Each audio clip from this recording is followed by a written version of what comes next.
अभिषेक, अब तो काफी सक्सेसफुल हो चुके हो, लोग पहचानते हैं, चाहे वो जैसे कि हकीकत या एग्जांपल ये मैं ये भी दूंगा कि मैं इतने साल तक कास्टिंग डायरेक्टर रहा और मैं डायरेक्टर्स के बीच में रहा, तो शायद इसलिए मुझे स्त्री मिली।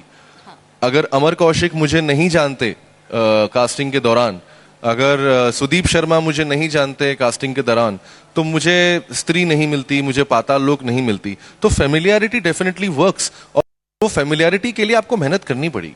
और लेकिन सिर्फ फेमिलियरिटी से आपको काम नहीं मिलेगा, आपको उसके लिए अपना स्किल और मेहनत, जो भी टैलेंट है वो डेवलप करते रहना पड़ेगा। अब काफी पॉपुलर हो गए, आपके किरदार काफी पॉपुलर हो गए, लोग पहचानने लगे। उस जर्नी के बारे में जानना चाहूंगी अभिषेक, जब आपने शुरू किया था, जब इंडस्ट्री में कदम रखा था, किस तरह के अप्रोच थे? टैलेंटेड थे लेकिन ऐसा अप्रोच लोग बात नहीं करते थे या आपकी सुनना नहीं चाहते थे, तब क्या फेस था और कैसे उस तरह से मोटिवेट हुए?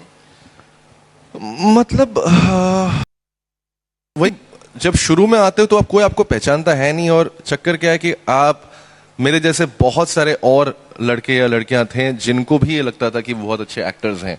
तो आप किस तरह से अपना रास्ता ढूंढते हैं, वो डिपेंड ये भी करता है कि आप कितने साल तक उस शहर में आप अपने आप को टाइम स्पेंड करते हैं। ऐसे मेरे बहुत सारे दोस्त हैं जो मेरे साथ थिएटर करते थे और वो बॉम्बे आए, मुंबई आए मेरे साथ, लेकिन अनफॉर्चुनेटली फाइनेंशियल कंडीशंस की वजह से या लेस अपॉर्चुनिटीज की वजह से उनको मुंबई छोड़ना पड़ा। अब वो दूसरे अपने अपने शहरों में जाकर रहने लगे। ये होता है, and that is the sad part of the industry. But ऐसा इतना बड़ा जो फेम आपको मिलता है, इतनी जो लाइमलाइट मिलती है, उसमें ऑफ कोर्स थोड़े डार्क साइड्स हैं, और ये जानकर ही सबको अपना अपना शहर छोड़ के आना पड़ता है। बहुत ऐसे लोग भी होते हैं जो बोलते हैं यार मैं 2 साल ट्राई करने वाला हूँ, 3 साल ट्राई करने वाला हूँ। लेकिन एक अच्छी बात ये थी जो मुझे लगता है कि मैं अपने पिताजी से सीखा, क्योंकि वो ट्रांसफरेबल जॉब में थे, अलग अलग शहरों में रहते थे। तो मैंने कभी ये नहीं सोचा कि मैं मुंबई छोड़ कर जाऊंगा। जब मैं दिल्ली से मुंबई गया था तो मैंने अपने आप को ये नहीं कहा था कि मैं स्ट्रगल करने जा रहा हूँ, मैंने अपने आप को ये कहा था कि मुंबई में अब रहने जा रहा हूँ।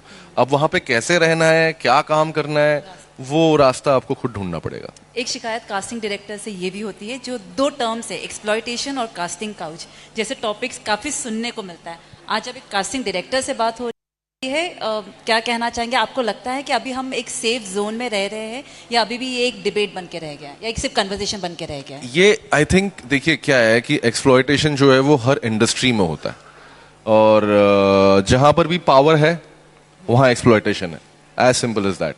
तो उसका, और ये आज से नहीं है, ये हमारे मतलब हमसे पहले भी ये चलता हुआ आ रहा है। एक्सप्लॉयटेशन कोई नई चीज नहीं है। इसमें आपको ये समझना है और आपको ये सीखना है कि आप एक्सप्लॉयट होना चाहते हैं या नहीं होना चाहते हैं।